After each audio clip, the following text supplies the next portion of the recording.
maging miyembro ng page. Katunayan, para sa istoryang ito, sinubukan ng isa sa aming staff na sumali at walang kahirap-hirap niya itong nagawa.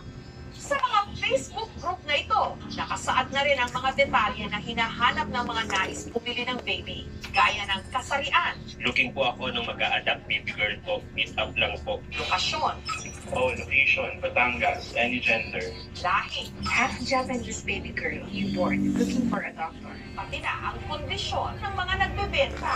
4 months old. Davao City. May counting din na po. Ang pamasahe ko pauwi sa akin. Ang satisfied customers, nag-iiwan din ng review.